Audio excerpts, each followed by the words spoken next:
J'ai été un mauvais pédagogue. Alors on est sur la dernière table ronde qui s'intitule Ajuster le mandat au regard de l'intérêt et de la volonté de la personne. Alors un petit rappel du cadre juridique avec Madame Nathalie Peterka. Nathalie, c'est à toi. Merci, cher Gilles. L'ajustement du mandat à l'intérêt, à la volonté de la personne protégée, c'est évidemment un vaste sujet qui se trouve au cœur, bien sûr, de la pratique des acteurs de la protection des majeurs, mais aussi au cœur des principes qui sont posés par le législateur. En effet, dès 1968, la loi Carbonnier a introduit au sein du Code civil, Gilles le rappelait ce matin, les principes de nécessité, de subsidiarité et d'individualisation des mesures de protection. Et ces principes se sont accompagnés à l'époque de l'introduction en droit français du triptyque des mesures de protection judiciaire, triptyque bien connu, composé de la tutelle, de la curatelle et de la sauvegarde de justice. Dès cette époque, dès 1968, la diversité des mesures de protection judiciaire est conçue comme le gage de leur individualisation. Et c'est ce que soulignait le doyen Carbonnier, qui revient à la paternité de la loi de 1968.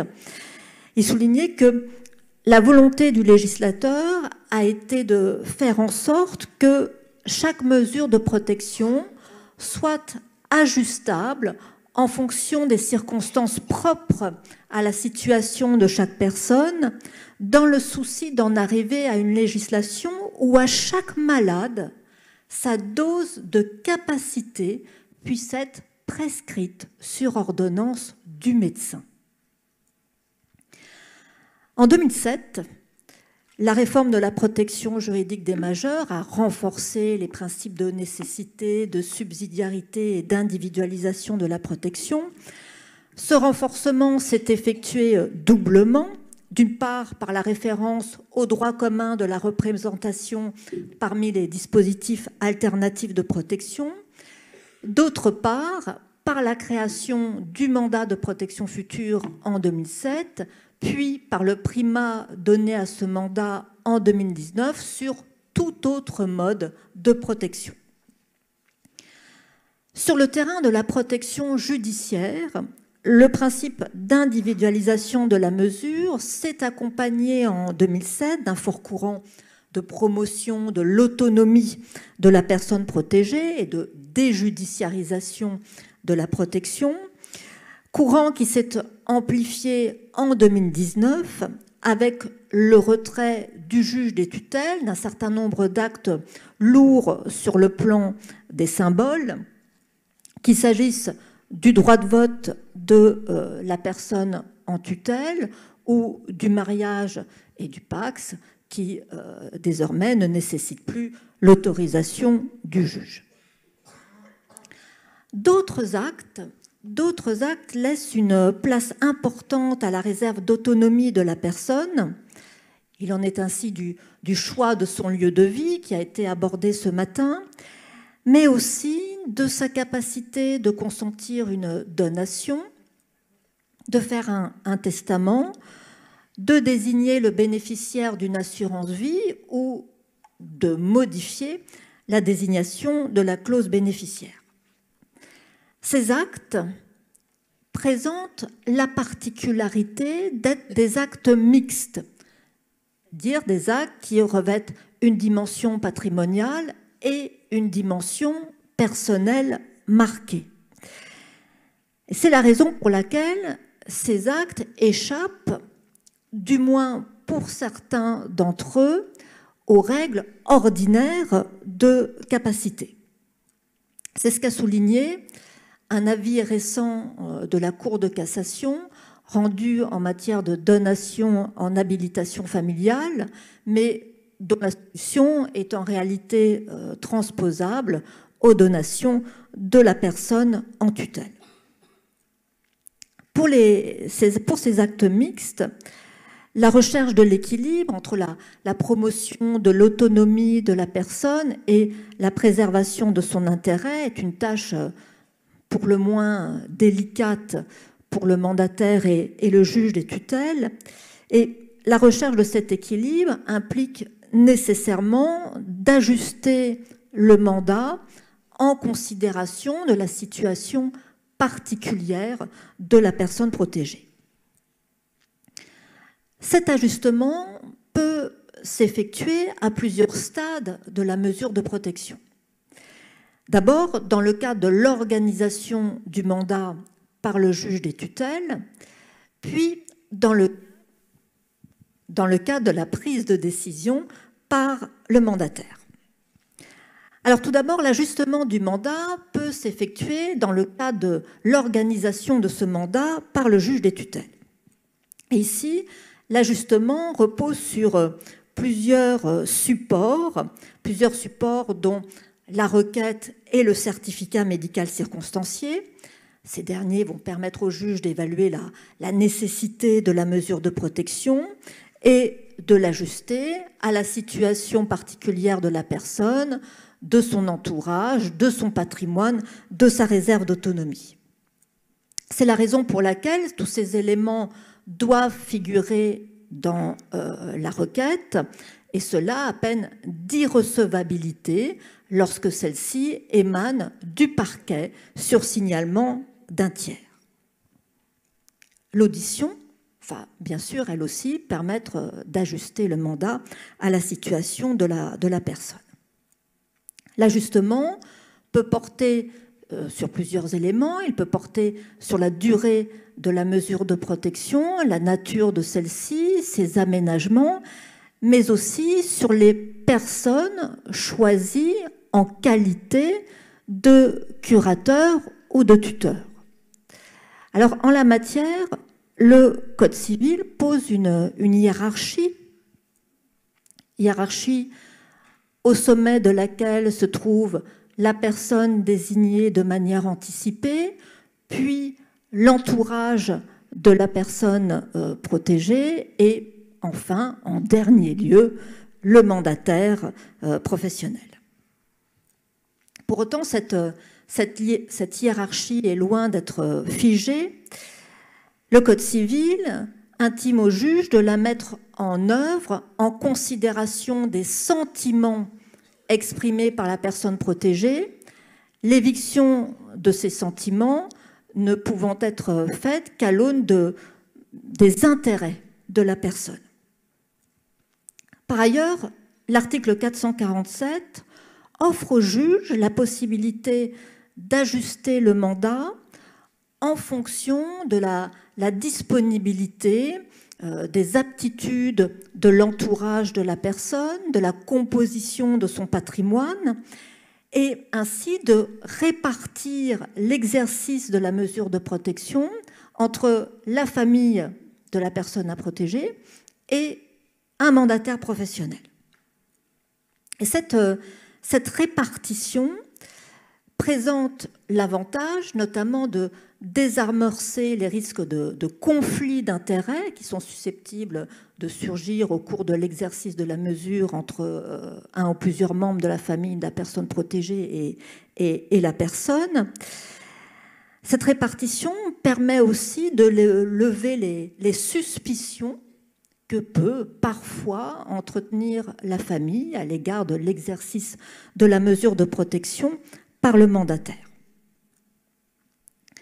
Surtout, cette répartition permet à la famille, lorsqu'elle est désignée en qualité de subrogé, co-tuteur ou tuteur adjoint, d'avoir accès au compte de gestion du mandataire et de contrôler ses comptes.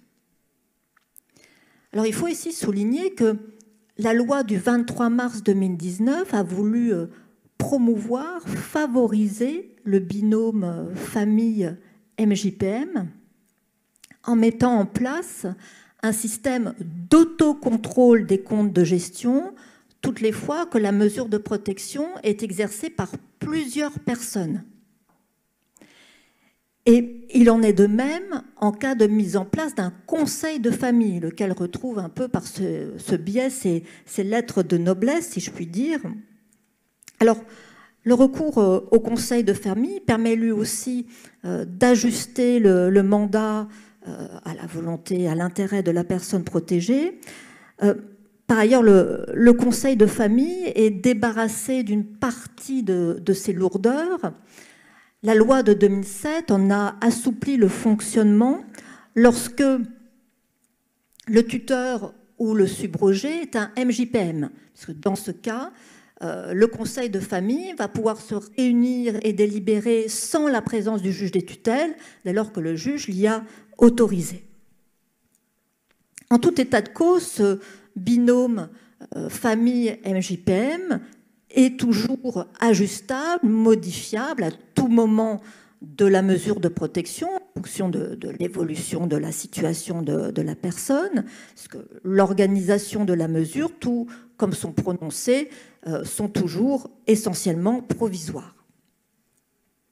Enfin, au-delà de la multiplication et de la diversification des organes de protection, l'ajustement du mandat peut passer par le recours à d'autres personnes extérieures au mandat qui sont susceptibles de porter la parole du majeur et de l'accompagner avec le MJPM. On pense ici notamment à la personne de confiance en matière médicale ou médico-sociale, voire à la mise en place de directives anticipées. Le recours à ces mécanismes permet d'ajuster le mandat au stade de la prise de décision. Alors, l'ajustement du mandat peut s'effectuer non pas seulement au moment de son organisation par le juge, mais aussi au stade de la prise de décision par le mandataire. Ici, les règles d'exercice du mandat sont assez claires en matière patrimoniale. La mission du mandataire, on l'a dit, variera en fonction de la mesure de protection entre l'assistance de la personne ou sa représentation. En revanche, en matière extra-patrimoniale, un certain nombre d'actes sont rétifs à ces deux missions. On a évoqué tout à l'heure les actes éminemment personnels pour lesquels la personne protégée bénéficie d'une sphère irréductible de capacité. Alors, l'article 458 du Code civil fournit une liste de ces actes, mais cette liste est une liste qui n'est pas limitative, ce qui soulève un certain nombre de difficultés de qualification. Par exemple, le dépôt d'une plainte lorsque la personne protégée est victime d'un abus de faiblesse. Est-ce que le dépôt de plainte est un acte éminemment personnel ou est-ce que c'est un acte simplement personnel susceptible d'assistance ou de représentation sur décision du juge des tutelles? Quelle place laisser à la personne protégée en la matière? Est-ce que le MJPM peut se substituer à sa volonté ou non? Ce sont des questions que nous allons aborder. En amont de ces interrogations se pose une autre question qui est celle de savoir comment rechercher la volonté de la personne. La Cour de cassation, dans son avis sur la donation en matière d'habilitation familiale, a pointé du doigt cette difficulté dans le cas particulier des libéralités, mais en réalité, cette difficulté se rencontre sous toutes les mesures de protection et pour tous les actes personnels ou mixtes. Et c'est ce que vont nous montrer à présent les différents cas pratiques qui vont être exposés dans le cadre de cette table ronde. Je laisse tout de suite la parole.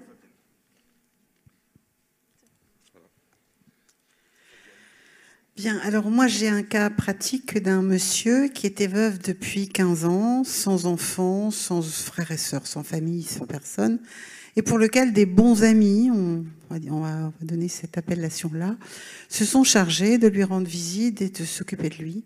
Et se sont surtout chargés de modifier toutes les clauses d'assurance vie à leur profit. Donc quand j'ai eu, il était également propriétaire d'une maison et il s'était engagé à donner pour 1 euro symbolique sa maison à ses amis. Quand j'ai pris la protection juridique, évidemment, j'ai fait le contrôle des clauses bénéficiaires des assurances-vie qui étaient à leur nom. Ça me semblait quand même assez important, donc creuser un petit peu plus et je me suis aperçue que toutes les clauses avaient été changées 2 ans après le décès de son épouse. Donc j'ai eu beaucoup de discussions avec lui pour lui demander si cette modification, qui datait donc de 15 ans, avait vraiment été son souhait, s'il n'avait pas été influencé.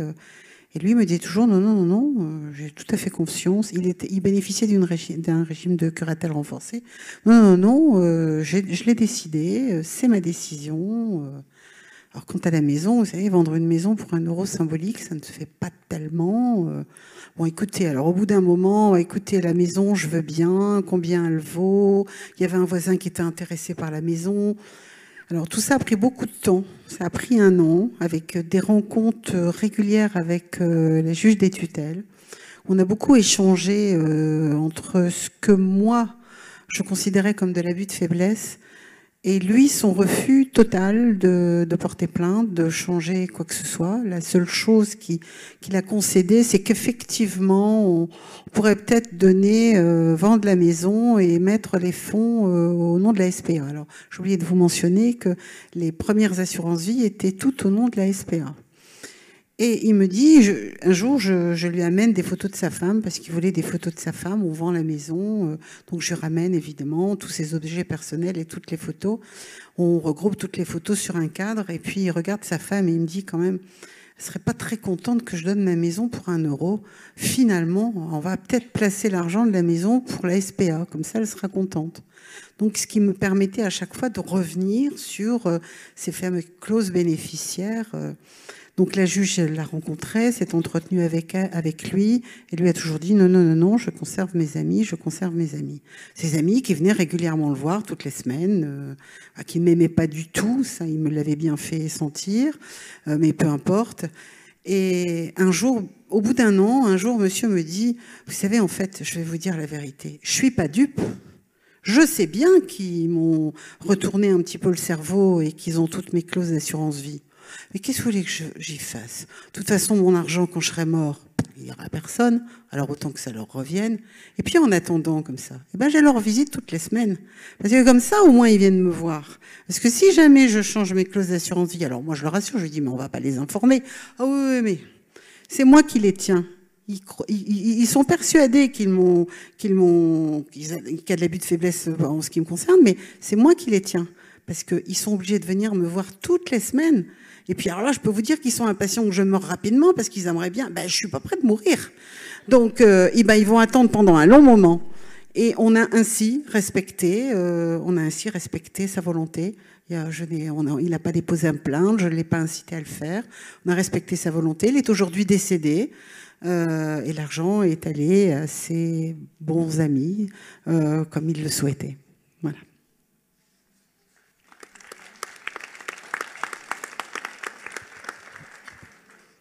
Merci beaucoup Fabienne pour ce cas qui, il est vrai, à Caen, moi je me suis intéressé sur le majeur protégé, la justice pénale, parce que c'est vrai que quand on entend les forces de police ou de gendarmerie qui refusent les plaintes déposées par les majeurs en tutelle ou en curatelle et qui disent non, vous ne pouvez pas déposer plainte parce que c'est comme une action de justice, ils considèrent qu'il y a une incapacité juridique et moi je trouve que là on va trop loin dans le sens du texte.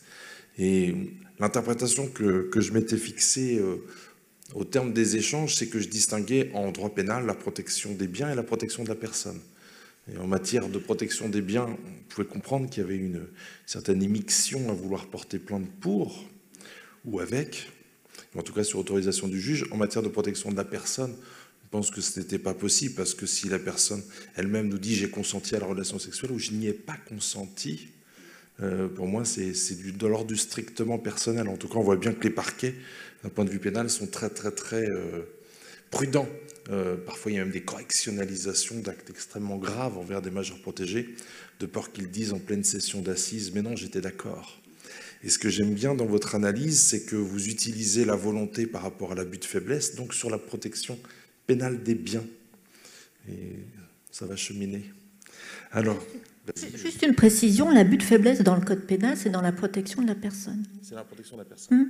Protection de la dignité de la personne. Atteinte contre la dignité de la personne. Du coup, ça match. Tout à fait. Bah, du coup, c'est parfait. Merci. Allez, on a notre réponse à notre question et je passe la parole à Madame le juge Isabelle Facon. Bonjour.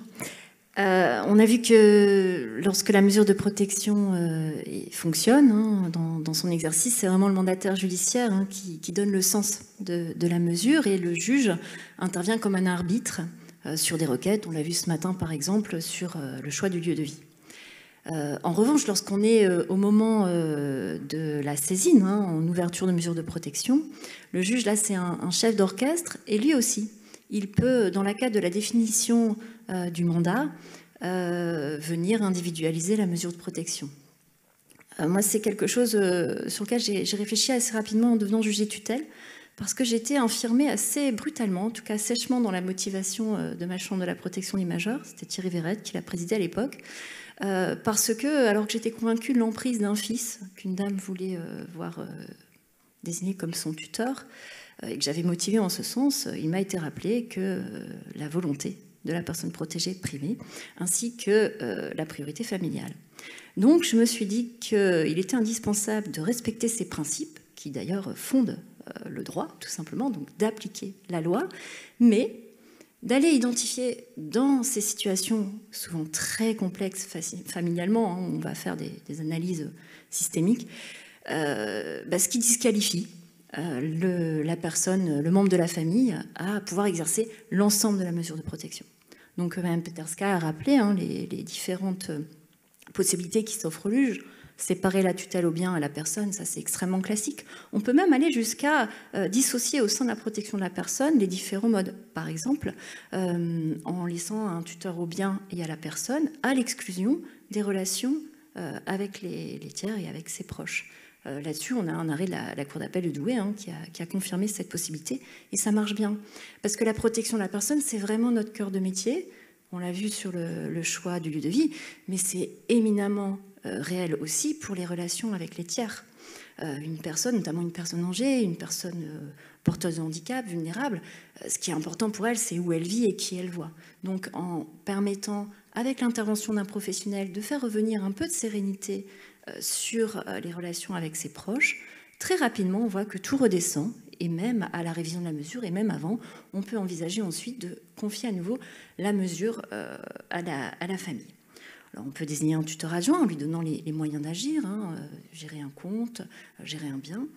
Et on peut aussi, si on identifie un conflit d'intérêts entre le membre de la famille que l'on envisage de désigner tuteur ou curateur, selon la volonté de la personne protégée, selon le principe de la priorité familiale, on peut tout à fait envisager, je le crois et j'ai pu le pratiquer, et c'est ce que je vais vous présenter, de désigner un mandataire judiciaire, curateur ou tuteur ad hoc, avec une mission spéciale, afin de permettre aux membres de la famille, tuteur ou curateur, d'exercer pleinement le reste de sa mission, et puis lorsque le mandat ad hoc prendra fin, il sera tuteur, curateur pleinement.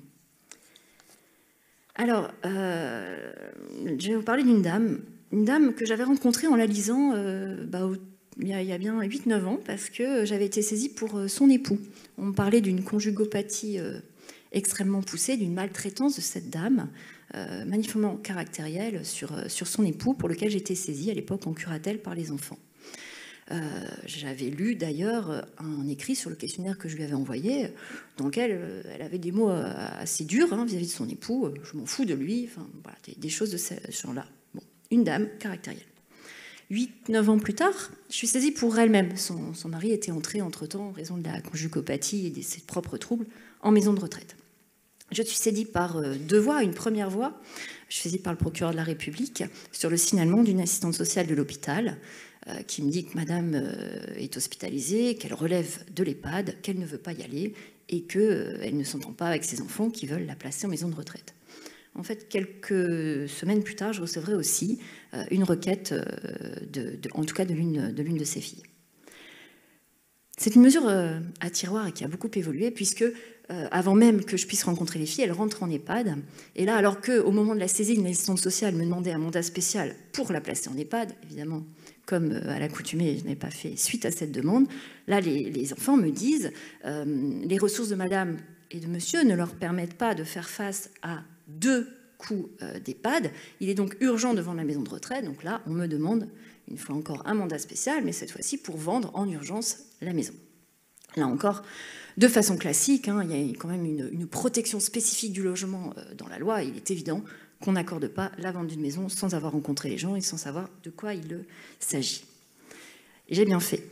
Je rencontre dans un premier temps les filles de madame. Elle a 3 filles vivantes, en tout cas. 2 d'entre elles se présentent, sont tout à fait d'accord. D'abord pour l'annulation de 2, mais en tout cas de l'une d'entre elles, qui gère tout en fait depuis 8-9 ans. Elle fait tous les papiers, elle s'occupe de tout. Ça a l'air simple, mais bon, madame peut s'exprimer. Il est évident que je programme un transport pour l'entendre à son chevet, à l'EHPAD dans laquelle elle est entrée.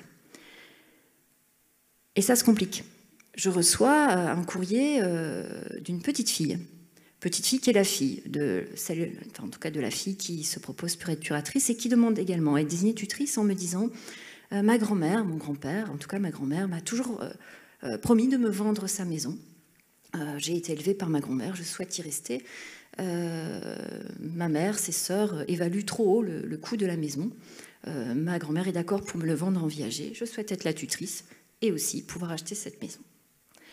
Alors cette audition en transport au chevet se présente ainsi, dans ce contexte. Cette dame souffre j'aurais dû commencer par là, elle souffre de troubles cognitifs modérés, et puis avec aussi un trouble de la personnalité et un syndrome de persécution quand même qui est présent. Bon, elle me dit que sa fille s'occupe de tout, qu'elle n'a pas bien le choix, mais qu'elle s'occupe de tout, qu'effectivement, elle souhaite que sa fille puisse continuer à s'occuper de ses affaires, de payer, en tout cas à l'EHPAD, son compte bancaire. Elle s'est résolue à l'idée d'être en EHPAD et à ce que la maison soit vendue, puisque, dit-elle, il n'y a pas d'autre solution, il faut bien vendre la maison pour payer l'EHPAD.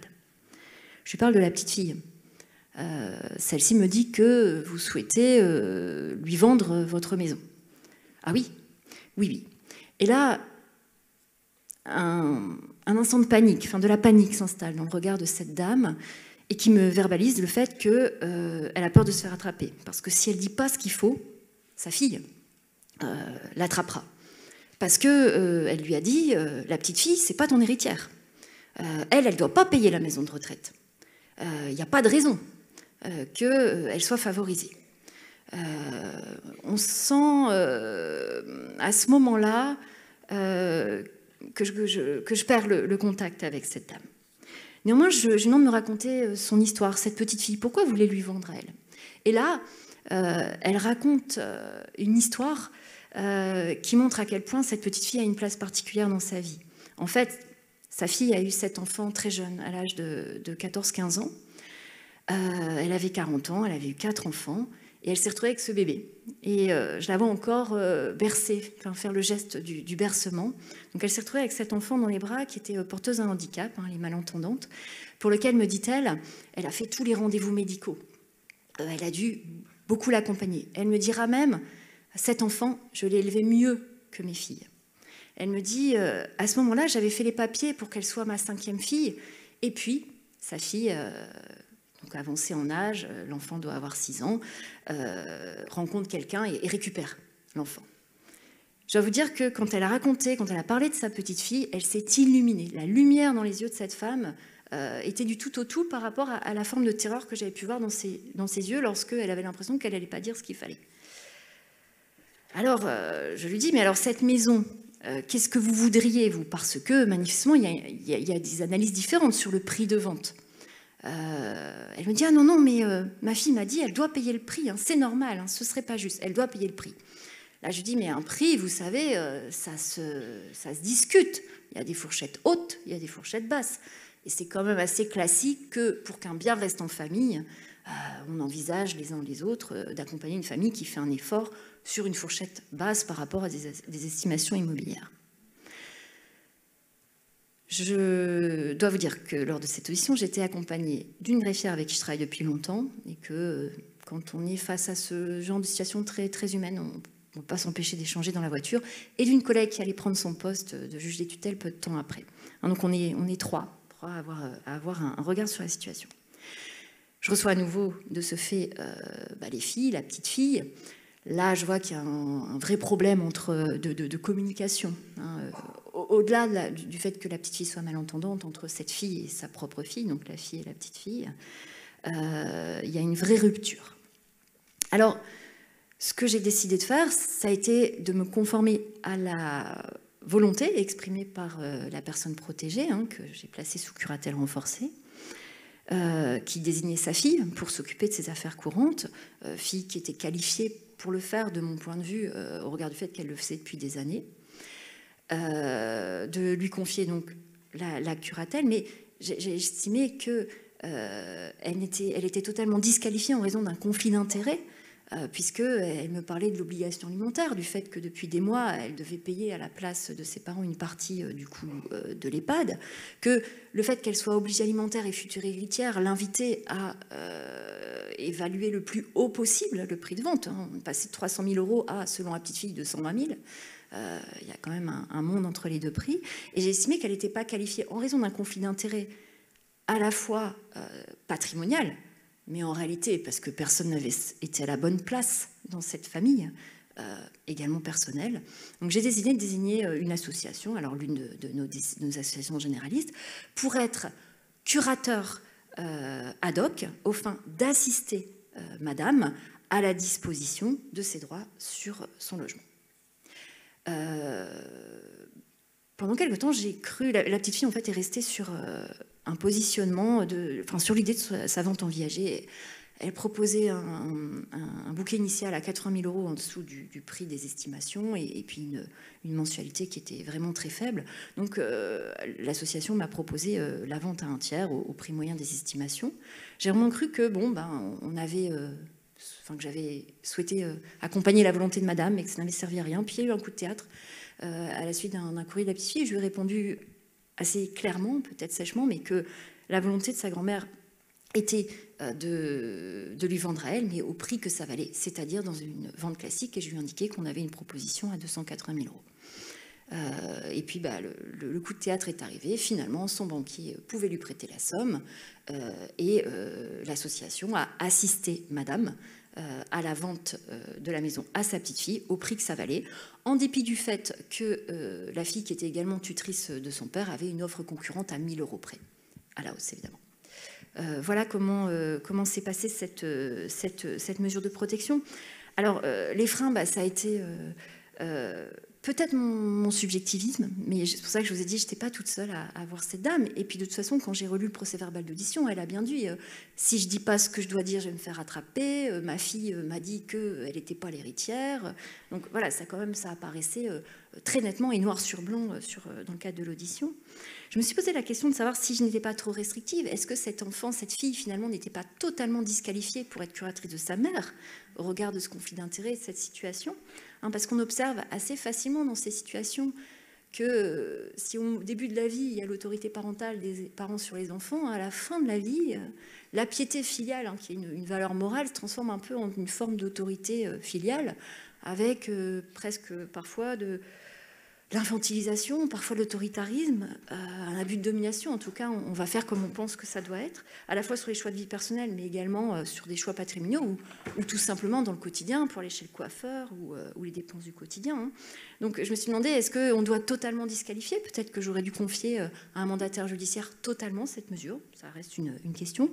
Il y a un autre frein qui était le fait que le bien était commun, et que de toute façon, on allait devoir travailler avec la fille qui était tutrice du père. Donc est-ce qu'il fallait au contraire tout donner à la fille, qui dans ce cas avait la main mise sur tout? Et puis il y avait un autre frein, c'est que tout ça a retardé sacrément le délai de la vente. La famille s'est plaint de la dépréciation du bien qui a été d'ailleurs vandalisé. La famille s'est plaint du délai et de ce qu'entre-temps elle devait avancer les fonds. Donc ça a été des freins. Et puis au final, puisqu'il y a eu un happy end, le levier. Ça a été une bonne compréhension du mandat par l'association. Ça nécessite du temps, ça nécessite d'aller voir la personne, de bien comprendre sa volonté, ça nécessite de recevoir les tiers, ceux qui proposent d'acheter, pour s'assurer que leur proposition est non seulement s'inscrit dans la volonté de madame, mais est conforme à son intérêt. Voilà. Très bien. Merci beaucoup, madame. Bravo. On a bien vu la dialectique de l'intérêt et de la volonté. Hein. C'était une très belle illustration. Parole à madame Florine Gournay. Vous avez un micro. J'ai ce qu'il faut. Ouais, 4h30, il nous reste une. Donc oui, effectivement, la place de la famille qui est assez importante. Donc la situation que je voulais présenter, c'était la situation de Madame G, donc qui a 71 ans et qui a été placée sous tutelle bien et personne en 2017. C'est une dame qui était suivie en CMP depuis 2015 avec un syndrome dépressif et qui était plutôt acheteuse compulsive. La famille est très présente pour cette dame, notamment sa maman. Parce qu'à 71 ans, elle a encore sa maman. Et puis ses sœurs, très présentes. Madame a 2 enfants, mais avec qui elle a très peu de contact. Et donc en début de mesure, j'ai essentiellement la maman, donc pour rassurer la maman, et puis lui expliquer un petit peu les modalités d'exercice de la mesure de protection. Et puis j'ai une de ses sœurs qui est très très présente, mais début de mesure où je suis un petit peu méfiante finalement, parce qu'on ne connaît pas trop le contexte familial, la sœur qui veut quand même avoir beaucoup d'informations. Et puis du coup, comme on explique en fait depuis ce matin, c'est que du coup il y a cette temporalité, et du coup voilà, en début de mesure, on ne sait pas trop comment se positionner. Et donc voilà, beaucoup de communication, mais avec quelques distances quand même. Donc parce que je pense que chacun essaye aussi de trouver son rôle pour cette Madame D. Entre 2018 et 2020, donc cette dame est hospitalisée à plusieurs reprises. Donc en cardio, en psychologie, en orthopédie, voilà. Donc j'ai régulièrement des contacts avec la sœur, et puis on essaie de coordonner finalement au mieux les hospitalisations. Et c'est la majeure protégée me sollicite à chaque hospitalisation pour que je sois sa personne de confiance. Donc je lui explique que ce n'est pas possible, mais que finalement la personne la plus à même d'être sa personne de confiance, c'est peut-être sa sœur. Je contacte la sœur en lui expliquant en fait qu'elle est très très impliquée dans la gestion de la mesure qu'elle ne voulait pas initialement, mais je lui dis que là finalement elle a peut-être tout intérêt à être la personne de confiance puisqu'elle est très présente, que c'est la sœur, que c'est un membre de la famille et que évidemment sa sœur se confiera plus à elle qu'à moi par rapport à tout ce qui va concerner la santé. Et donc en fait voilà, on en discute toutes les trois, la majeure protégée, la sœur et moi-même, et une requête est rédigée en ce sens, donc avec un écrit de la majeure protégée, de la sœur, le certificat médical, et le magistrat évidemment a accepté notre demande et a nommé la sœur personne de confiance. Pour moi c'était important de présenter cette situation parce que ça permet en fait à chacune d'avoir un rôle et de se dire qu'effectivement quand on apprend à se connaître au fil du temps, au fil des entretiens, de se dire que finalement on contribue toutes au bon déroulement de la mesure et puis voilà, qu'on met en avant l'intérêt de la personne protégée. Et finalement, tout le monde est rassuré. Et voilà, et chacun a identifié son rôle. Et voilà, depuis, il n'y a plus aucune difficulté. Mais voilà, ça paraît très simple. Mais finalement, voilà, c'est pas forcément ce que j'aurais fait dans les premiers mois d'exercice de mesure. Mais à force d'échanges et d'entretien et de communication, finalement, c'est ce qui m'est apparu le plus pertinent et le plus important pour la majeure protégée. Voilà. J'ai essayé de faire vite.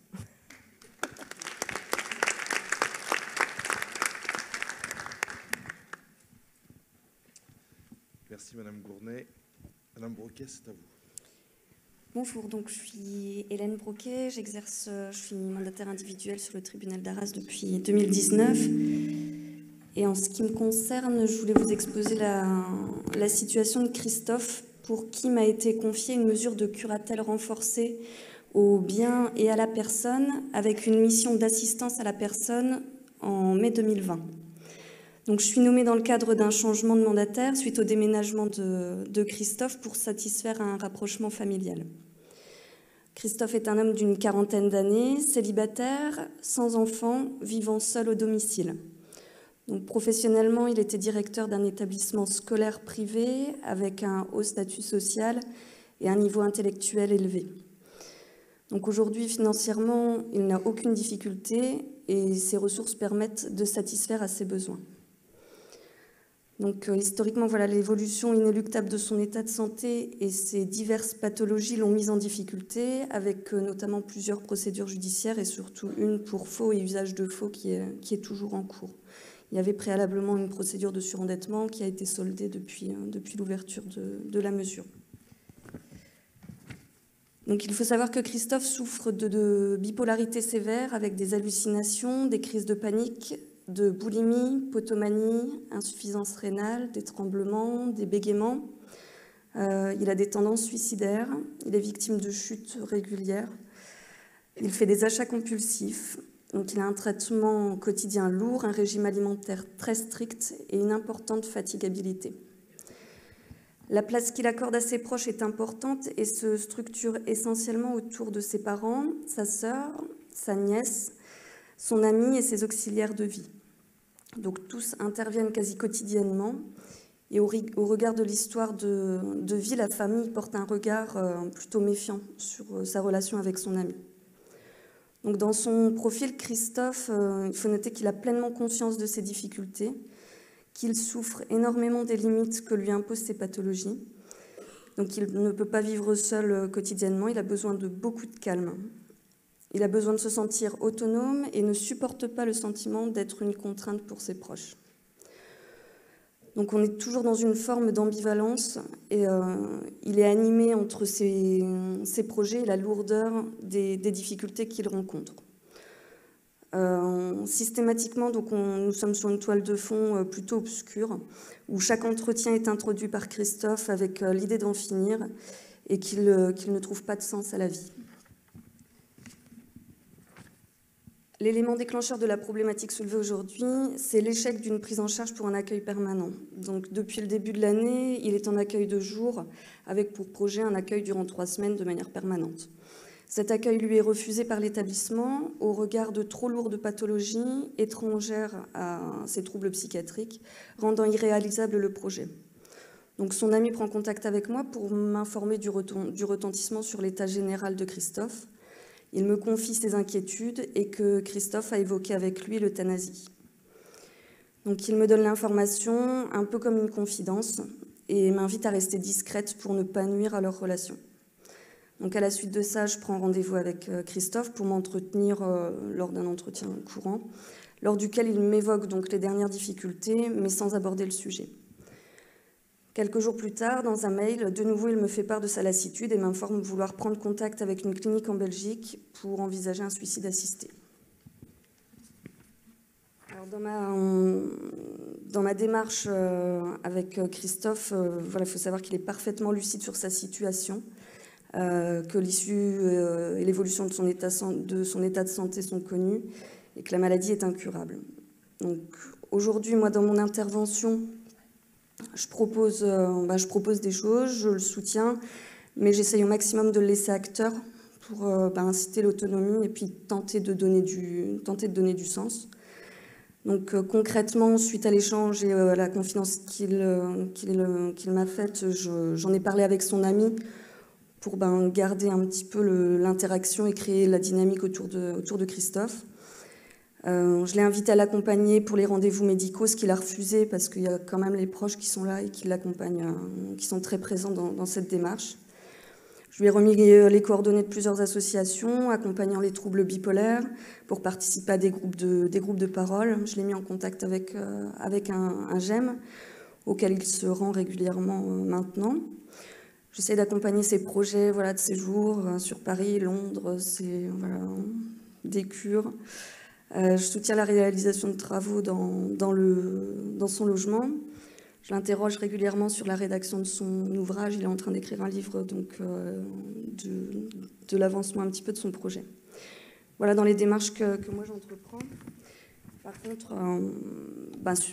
par rapport à l'état de la situation, il y a plusieurs choses qui m'interrogent. Donc la première, c'est de savoir comment ajuster le mandat qui m'est confié au regard du cadre juridique et puis du droit français en vigueur, dans une mission de curatelle renforcée au bien et à la personne, avec une mission d'assistance à la personne.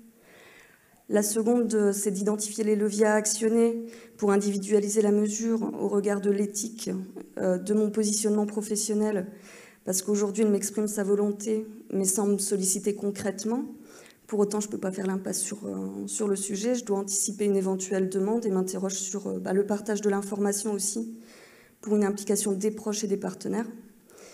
Et enfin, je cherche un petit peu la frontière entre la réalité de l'expression de sa volonté et sa capacité effective à réaliser seul sa volonté, clairement, parce qu'il en est en capacité. Donc je réfléchis sur l'impact de ces troubles psychiques et sur sa capacité de jugement.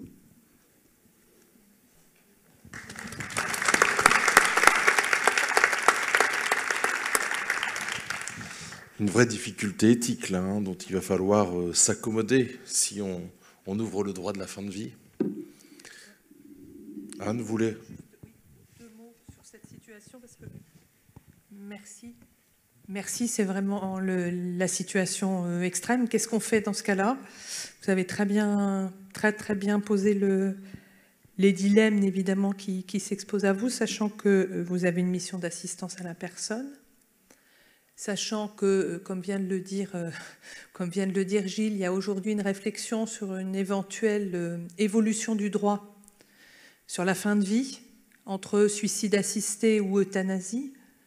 Aujourd'hui, en Suisse, existe la possibilité de recourir au suicide assisté. En Belgique, on est sur l'euthanasie, pas sur le suicide assisté.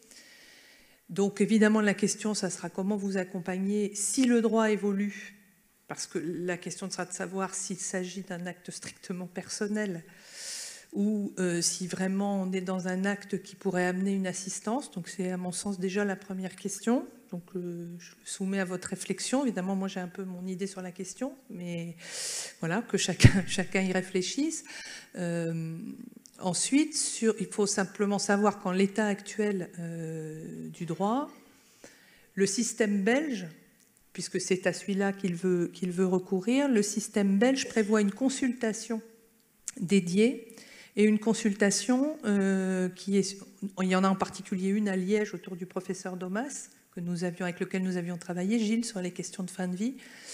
Et cette consultation se met en lien avec les différents professionnels, dont les professionnels du soin en France. Ce qui veut dire que sur ce cas particulier, je ne vous donne pas une réponse dans l'absolu, mais sur ce cas particulier, une fois qu'on a avancé sur la réelle volonté de la personne elle-même, la démarche peut être aussi de l'accompagner vers un éventuel rendez-vous avec cette structure qui se met en lien avec les différents professionnels et qui arbitre de manière collégiale sur une réponse positive ou sur une réponse négative. Donc de toute façon, ça ne sera pas vous qui prendrez la décision, si même on supposait que ça n'était pas un acte strictement personnel. Pardon, si ça n'était pas un acte strictement personnel, vous comprenez dans ma formulation que j'ai plutôt tendance à considérer que c'est un acte strictement personnel. Mais merci pour cette question, parce que voilà le type évidemment de difficultés auxquelles vous pouvez être concerné, vous pouvez être confronté, même dans une hypothèse qui n'est pas une hypothèse de maladie incurable, parce que vous dites que c'est une maladie incurable. Bon, après, je ne suis pas médecin, je ne sais pas comment les informations médicales seraient partagées entre le centre de Liège, si c'était celui-là, et l'équipe médicale, mais évidemment, là, on est dans une situation extrême. Peut-être vous voulez dire quelque chose sur ce sujet, docteur? Ça, c'est le piège, parce que je pensais pas être interrogé sur ce type de questions. Bah oui, mais vous êtes à côté de moi, je ne peux pas m'empêcher. Bon. Moi, je suis gériatre, donc c'est vrai que ce type de problématique, heureusement pour moi, je ne la vis pas. Mes situations de fin de vie sont beaucoup plus simples à prendre en compte. Dans une telle situation, je pense qu'en France, au jour d'aujourd'hui, il y a une évaluation du risque suicidaire et, si besoin, une admission, soit avec ou sans consentement en milieu spécialisé. Bon, c'est vrai que c'est une question qui est très problématique et comme vous le disiez, de toute façon, la décision, elle serait collégiale. Donc, bon. Moi, ce qui m'a plutôt, enfin surtout interpellé dans la présentation de Madame Broquet, hein, aussi depuis ce matin, c'est l'empathie des professionnels et leur humanité ici, hein, tant au niveau des magistrats, et quelque part pour le citoyen que je suis, c'est rassurant. Et aussi l'humanité des mandataires judiciaires dans l'accompagnement de leurs majeurs. Je voudrais juste quand même faire une petite précision sur l'empathie, et comme disait Antoine Bioy, qui est un professeur de psychologie et en hypnose à l'université de Dijon, l'empathie, c'est la capacité à se mettre à la place de l'autre, mais sans oublier qu'on n'est pas l'autre. Et ça pose la question de jusqu'où je vais, voilà, de la distance, jusqu'où je vais dans l'accompagnement, en sachant qu'il y a avec l'âge une usure cumulée de l'accompagnement. Donc, comme vous êtes jeune, voilà.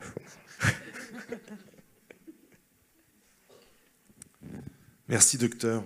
Non, votre cas, Madame Broquet, me faisait réfléchir sur une discussion qu'on avait eue dans le groupe que vous présidiez sur cette incitation que vous sembliez donner. En tout cas, c'était comme ça qu'on voyait, que le mandataire judiciaire à la protection des majeurs puisse se faire désigner personne de confiance.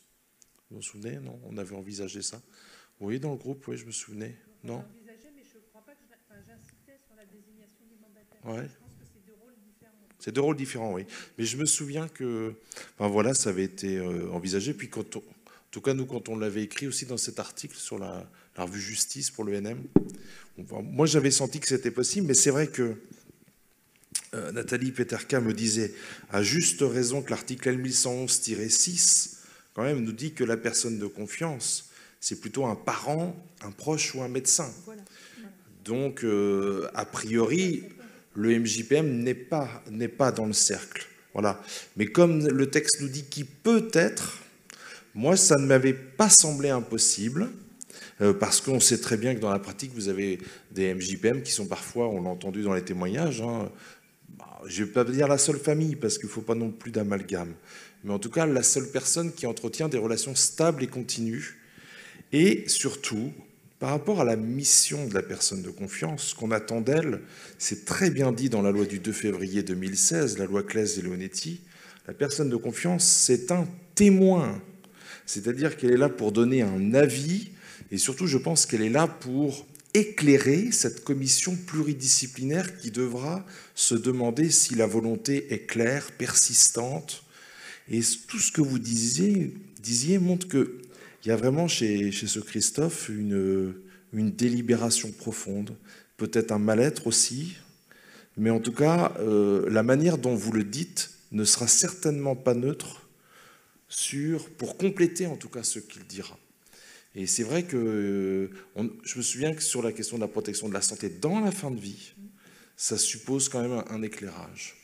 J'entends, on avait effectivement tout à fait discuté de cela. Après, on a un argument de texte qui, pour l'instant, écarte quand même le mandataire judiciaire. Et puis, n'oubliez pas que nous parlons là de la personne de confiance dans le Code de la santé, mais il y en a également une dans le Code de l'action sociale et des familles. Et je pense qu'il serait compliqué pour le mandataire, mais je le soumets à votre réflexion, hein, ça peut évidemment évoluer, mais il serait compliqué pour le mandataire d'avoir toutes ces casquettes. Et il me semble que la notion de personne de confiance, c'est une confiance bien particulière qui n'est pas la même que celle qu'on a envers un professionnel. Or, les mandataires sont des professionnels. Et donc, on rejoint encore cette question des limites des missions du mandataire. Donc, qu'ensuite le mandataire, éventuellement, soit entendu, parce qu'il va falloir éclairer celui ou la collégialité ou le juge qui serait amené à prendre une décision, si les textes évoluaient encore, ça, bien sûr. Mais il me semble qu'il ne faut peut-être pas aller trop loin dans le chargement de la barque du mandataire, mais ce n'est qu'un avis. Non, mais je trouve que par rapport à tout ce qu'on disait ce matin sur l'identité professionnelle, on peut vraiment l'écarter, mais il faudrait que ça soit peut-être plus clair. Oui, je voulais juste dire que dans le cadre de la fin de vie, dans les textes qui sont dans le code de la santé publique, il est prévu, alors c'est limité au tuteur, que le tuteur donne son avis, Mais on pourrait, donc en plus de la personne de confiance, le cas échéant, lorsqu'il y en a une, ce qui serait judicieux, c'est de l'étendre à tous les mandataires, quelle que soit la nature de la mesure de protection. Mais ça montre bien que les textes envisagent le tuteur et la personne de confiance. Et effectivement, je ne pense pas que ce soit judicieux de cumuler les casquettes. Non, moi non plus. Ouais. Mais c'est vrai que bon, sur les questions des textes, il y a tellement à dire. C'est vrai que ces deux textes sur la personne de confiance sont importants parce que dans le Code de l'action sociale et des familles, cette personne de confiance est présente, elle ne signe pas, mais elle est présente et on a en face de nous une personne fragilisée, mais une personne qui est susceptible de s'exprimer. En tout cas, on n'a pas donné à la personne de confiance la possibilité de signer. Non, voilà. Non, mais vous savez bien que l'une des difficultés, c'est d'essayer de trouver une définition socle ben oui. entre le Code de la santé publique et le Code de l'action sociale et des familles. Cette définition socle, elle existe. Hein. On est un certain nombre à avoir travaillé dessus. Il faut trouver un texte législatif qui permette de l'introduire. Et il y a deux textes depuis la loi bioéthique du 2 août 2021. Il y a eu beaucoup de textes qui ont été introduits. Et il y en a certains, franchement, qui sont pas très bien réfléchis. Il y a un texte qui prévoit que la personne de confiance peut signer à la place d'eux. On lui a donné ce pouvoir de représentation. Je ne sais plus sur quel acte très particulier, je crois que c'est dans la recherche biomédicale. Oui. Voilà. Après la loi Jardet de 2012 et la loi de 2021, je crois que c'est L1111-22. -2 ou -3, je ne sais plus exactement. Et puis, il y a un autre texte qui est assez dingue. Mesdames et messieurs les juges des tutelles ici présents, accrochez-vous. Vous pouvez être sollicité pour donner une autorisation pour un majeur hors d'état de manifester sa volonté, alors même qu'il n'y a pas de mesure de protection juridique. Oui. Dans le Code de la santé publique, vous avez deux catégories. En dehors des mineurs, vous avez le majeur hors d'état de manifester sa volonté, puis après vous avez, selon les textes, différentes typologies de majeurs protégés. Et dans le cas du majeur hors d'état de manifester sa volonté, quelquefois, on a mis l'acte sous condition d'une autorisation du juge des tutelles. Ce qui montre bien qu'il faut continuer à réfléchir sur le périmètre d'intervention du juge judiciaire, et en particulier du juge des tutelles. Est-ce que le juge des tutelles doit être une fonction qui doit devenir autonome par rapport à celle du juge des contentieux de la protection? Et dans ce cas, est-ce qu'on serait sur un juge des libertés civiles et de la protection, et en particulier un juge arbitre sur des questions de consentement, indépendamment même des mesures de protection? Réfléchissez-y. Est-ce que vous avez une ou deux interventions ou questions? Il y a une question de la visio qui est vraiment sur cette question de la personne de confiance. En cas de tutelle avec représentation de la personne, si le majeur ne peut pas donner un consentement, ça reste le tuteur qui décide, la personne de confiance n'ayant qu'un rôle consultatif.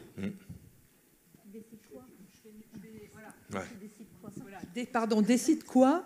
Et puis par ailleurs, n'oubliez pas que le Code de la santé prévoit qu'il faut rechercher l'expression de la volonté du majeur, même en tutelle. Et donc le tuteur, il n'intervient que le cas échéant, à côté ou après. Mais ce qu'on oublie toujours, c'est qu'une personne en tutelle dans les soins, mais de manière générale, doit recevoir l'information selon des moyens appropriés à son état, et elle doit être mise en situation de pouvoir répondre. Donc cette question-là, elle ne se poserait que si vraiment la personne était hors d'état de manifester sa volonté, et à ce moment-là, le cas échéant, il pourrait effectivement y avoir deux avis à les solliciter, celui de la personne de confiance et le tuteur avec une mission de représentation. On ne serait pas sur un avis, on serait sur une décision possible, et entre ses mains serait le cas échéant la décision de saisir le juge des tutelles pour arbitrer sur un éventuel différent ou une appréciation différente entre lui et la personne de confiance. Moi, j'aurais tendance à dire que dans ce cas-là, le tuteur ne peut. S'il y a une personne de confiance, il ne faut pas qu'il agisse seul. Il faudra qu'il se rapproche de la personne de confiance, puisque c'était la volonté de la personne protégée, me semble-t-il. Et en plus, le nouveau texte, L1111-4, alinéa 8 précise bien que avant Il est d'autoriser... impressionnant, il sait Non, tout non. par cœur. Non, mais avant d'autoriser l'acte, il faut aller rechercher l'avis du majeur protégé. Il y a une certaine similitude avec l'avis de la Cour de cassation du 15 C'est décembre bizarre, 2021. hein, c'est bizarre. Il y a le même souffle là derrière. Il est là, le souffle. Nathalie ? Oui, c'est la personne protégée qui consent, même avec une mesure de protection, avec représentation relative à la personne. C'est toute la particularité du texte par rapport à l'article 459 du Code civil. Mais pour en revenir sur la fin de vie, parce qu'il y a souvent un débat sur le rôle du tuteur dans le cadre de la fin de vie, le tuteur donne son avis. Voilà, donc il faut bien le rappeler. Il ne représente en aucun cas la personne protégée. Non. Allez-y. Ah oui. Moi, en fait, dans ce cadre d'une tutelle, j'ai accompagné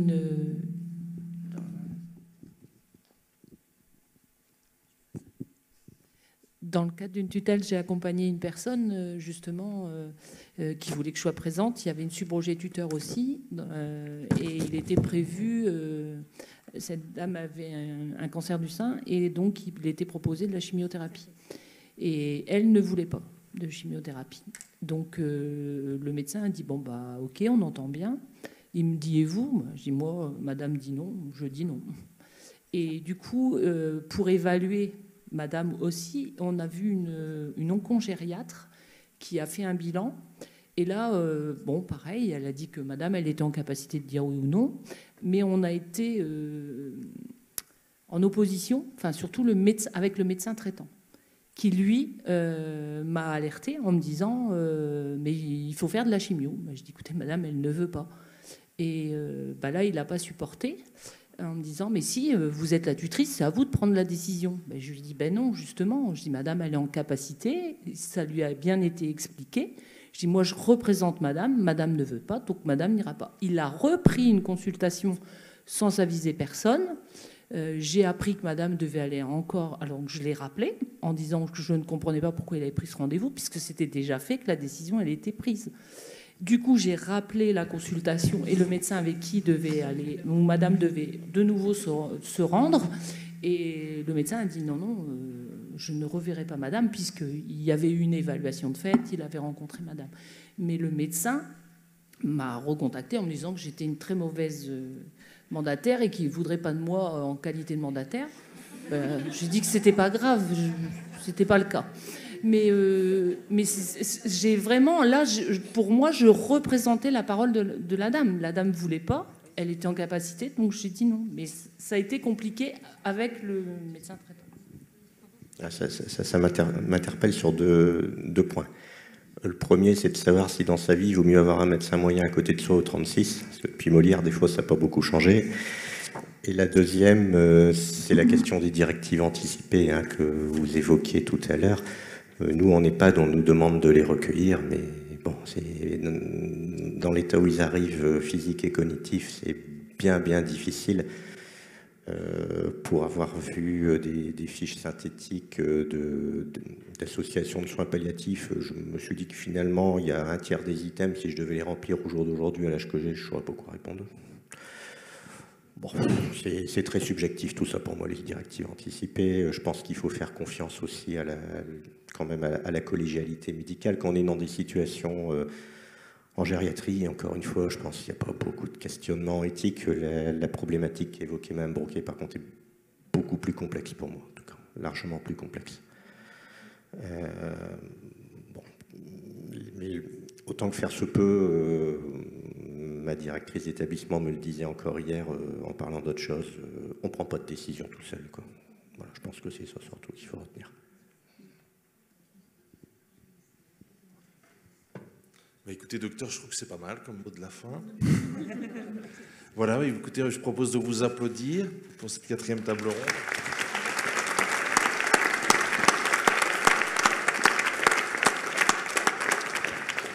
Merci beaucoup de votre attention. Et puis, Anne, tu nous donnes le mot de la fin, c'est cela ? On a encore du temps pour quelques questions. Ah oui ? Oui. Ah, je croyais que c'était à 80. Et les dessins.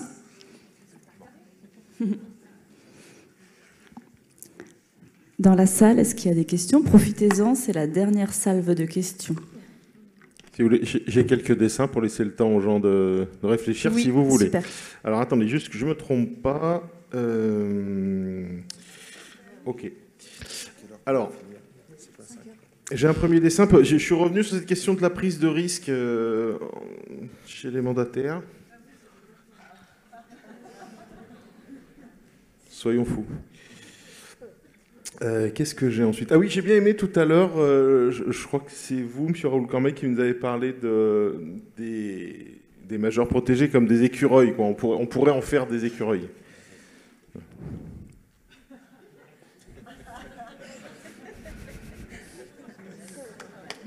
Voilà, c'est un peu mignon. Et alors là, bon, vous m'excuserez, c'est encore à propos de vous, monsieur Raoul Cormeil.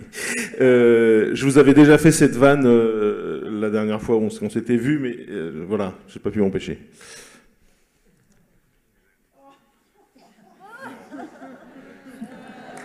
Je précise qu'il est vraiment spécialiste de la mauvaise foi. Enfin, il a fait sa thèse dessus, le mec est spécialiste. Donc méfiez-vous énormément de tout ce qu'il peut vous raconter. Qu'est-ce que j'ai encore? Oui, un petit truc sur les... J'en ai deux encore. Un petit truc sur les mandataires, voilà. Oui, qui sont mal payés, voilà, c'est ça.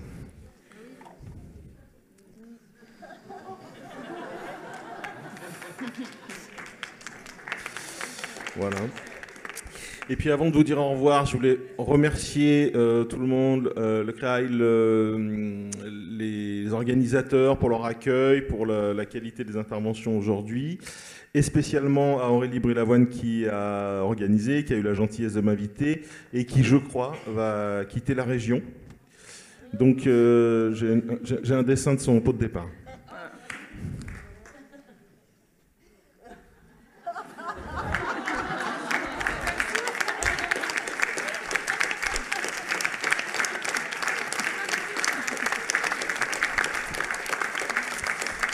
Voilà, merci à tous. Vous pouvez retrouver mes bêtises sur la page de Pavot, sur Facebook, sur Insta.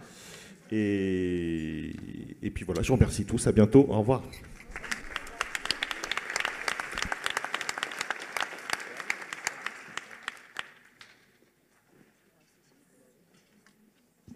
Est-ce qu'il y a des questions dans la salle ?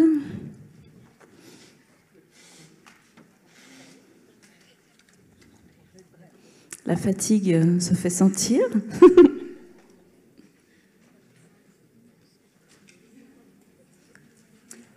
Eh bien, du coup, Madame Caron-d'Église, je vais vous laisser la parole un peu plus tôt, donc vous aurez un petit peu plus de temps. Et avant, je vous invite, dans le dossier qu'on vous a donné ce matin, il y a le questionnaire d'évaluation. Donc voilà, on vous invite à le remplir et à le redonner à la sortie. Mes collègues vous attendront pour le récupérer. On est vraiment impatients de savoir comment vous avez vécu de cette journée et qu'est-ce que vous auriez envie pour la suite ou les suites de ces journées. Je vous remercie et je laisse la parole. Merci à vous, Madame Brulavoine, et je m'associe au dessin humoristique qui, je crois, nous a vraiment bien amusés. En tout cas, bon vent en Bretagne. Vous allez retrouver notamment Julien Kounowski, Karine Lefebvre, enfin encore des gens passionnés par le sujet. Donc cette journée nous a tous, je crois, au travers des situations présentées, débattues, permis de réaliser un certain nombre de constats. Et elle a aussi fait émerger les tensions éthiques. Nous les avons vues sur un certain nombre de sujets douloureux. Et ces situations nous ont permis, je crois, d'essayer de mieux comprendre les sous-jacents qui sont derrière les situations des personnes. Les constats, ça a été dit, mais je le redis, c'est d'abord l'énorme investissement des mandataires professionnels, l'énorme investissement des juges. On a entendu aussi dans les témoignages qui ont pu être apportés, les cas pratiques qui ont été choisis, combien ils ont tous cette envie et cet espoir toujours de trouver des solutions adaptées à chaque situation, au mieux des intérêts de la personne, mais surtout au mieux de ce qu'est la personne. Donc, des premiers constats, il est plutôt rassurant par rapport à tout ce qui est dit sur la protection des majeurs, c'est que les mandataires, chacun à leur place, les juges, chacun à leur place, essaient véritablement d'individualiser les mesures. Donc ça, déjà, c'est déjà une première chose. Deuxième élément important, ce sont évidemment aussi les témoignages des personnes protégées. C'était extrêmement important qu'elles aient leur place, même si ça aurait été très bien aussi qu'elles soient physiquement là pour participer aux échanges. Mais pour autant, je trouve frappant dans leur expression frappante la manière dont ils ont quand même presque tous expliqué combien la mesure, alors c'est pas un terme juridique que je vais utiliser là, je le dis pour les universitaires, combien la mesure les réhabilite. La mesure leur permet, ils le disent tous, elle leur permet de faire un certain nombre de choses. Et ça me fait penser à une thèse récente sur l'assistance à la création de l'acte juridique. C'est l'assistance à la création d'une nouvelle façon d'être un peu comme les autres, ou d'être en tout cas à nouveau réintroduit dans la société, de pouvoir prendre un certain nombre de décisions. Alors certains quand même émettent un certain nombre de réserves, et j'ai entendu les correctifs apportés sur les renseignements fournis par les banques, mais quand même, il est indiqué par l'une des personnes interviewées que parfois quand même c'est un petit peu difficile d'avoir les documents bancaires, parfois c'est quand même un petit peu difficile d'avoir les documents de gestion, alors que c'est le premier élément pour pouvoir ensuite véritablement travailler l'autonomie. Donc c'est vrai qu'on peut nuancer dans la mesure où les banques aujourd'hui ont fait énormément d'efforts pour permettre un plus grand accès direct des personnes à leur compte, mais en tout cas si c'est dit, c'est que c'est encore insuffisant, donc il faut vraiment veiller à ce que les personnes puissent avoir connaissance de leur situation financière en particulier. Avec une nuance toutefois, parce qu'à chaque fois qu'on réaffirme un droit ou un principe, on a toujours une petite lumière, un petit warning qui s'allume. Ça dépend qui a accès à ces comptes et comment et pour qui. Puisque nous savons qu'en particulier pour les personnes en établissement, la remise des documents bancaires et la remise de l'état des comptes de manière générale peut susciter un certain nombre de convoitises. Donc c'est toujours compliqué. Est-ce qu'il faut remettre directement les documents? Est-ce qu'il faut donner un accès libre? Est-ce que ce doit être un accès accompagné? Voilà, ça pose évidemment, là encore, un certain nombre de questions. Et puis dans les constats, on voit bien que malgré les efforts de tous pour mieux individualiser, mieux reconnaître la personne elle-même à l'intérieur de sa protection, il y a toujours le risque de la mise à l'écart de la personne, parce qu'à un moment donné, l'intérêt de la personne, le risque que vous courez, le risque que les magistrats courent, amène à se dire, mais entre la volonté et l'intérêt, qu'est-ce que je fais? Et donc ça a été très bien expliqué par ma collègue tout à l'heure, sur le choix du protecteur. Bien évidemment qu'il faut prendre en compte les sentiments exprimés par la personne. Bien évidemment, c'est sa volonté qui, de prime abord, l'emporte. Mais tout de même si la Cour d'appel de Douai a pu dire dans un arrêt, qui était forcément un arrêt d'espèce, que fallait d'abord écouter la volonté de la personne et que la priorité familiale devait l'emporter, la Cour de cassation dit mais oui, mais si vous les juges, vous motivez votre décision en disant que tout de même la volonté de la personne confrontée à son intérêt, à la situation présente, ne permet pas de désigner un membre de la famille, si vous l'expliquez, c'est une appréciation souveraine des juges du fond. Il faut juste l'expliquer et éventuellement revenir sur la situation si les raisons pour lesquelles vous avez écarté la famille n'existent plus. Donc je pense que là encore, il faut être évidemment extrêmement nuancé. Au-delà des constats, nous avons vu tout au long de la journée combien les arbitrages sont délicats entre l'exercice des droits, la protection de la personne et de ses intérêts patrimoniaux, le contrôle des comportements, la prise de risque, l'appréciation de ce qu'est vraiment l'intérêt de la personne, mais aussi des limites, ça a été exprimé plusieurs fois, des limites à poser, puisque quand même vous avez un mandat judiciaire et que par moment, oui, il y a des limites à poser. La question est de savoir comment on les explique. Parce que si on ne les pose pas, on prend le risque aussi d'abandonner les personnes, notamment dans le domaine de la protection de la personne. Et puis, ce qui a également été exprimé beaucoup, c'est ce besoin de mise en débat avec d'autres. C'est très difficile de prendre des décisions seules. y compris lorsqu'on recherche la volonté de la personne. Et donc, il faut absolument s'entourer de l'avis soit de ses pairs, et c'est tout le travail que vous faites entre vous, lors des formations, lors des discussions entre vous, ce que font les juges aussi. Une de mes collègues a indiqué combien il avait été important qu'elle ait une collègue en formation, qu'elle ait sa greffière, parce qu'évidemment, parfois, c'est très lourd, et il faut pouvoir mettre en débat les questions qui sont posées. Cette journée a aussi fait émerger un certain nombre de questions au travers des choix de sujets que vous nous avez présentés tout au long de la journée. Le lieu de vie, bien sûr, le budget également.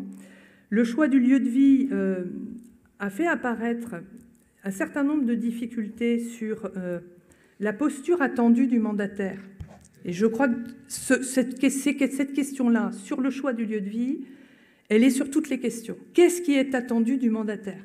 Et on a vu un début de débat tout à l'heure à propos à la fois du choix du lieu de vie, mais aussi à propos du budget, à propos de la remise de l'argent, à propos de l'utilisation de l'argent, bref, à partir d'un certain nombre de questions très pratiques qui nous amènent à nous poser collectivement la question de non seulement la posture, mais du mandat clairement donné au mandataire judiciaire. Donc ça, une journée comme celle-là permet d'avoir des positions différentes et d'avancer encore sur ce qui est attendu de la part du mandataire. Au-delà de ce qui est attendu du mandataire, quelle est la posture à tenir par le mandataire?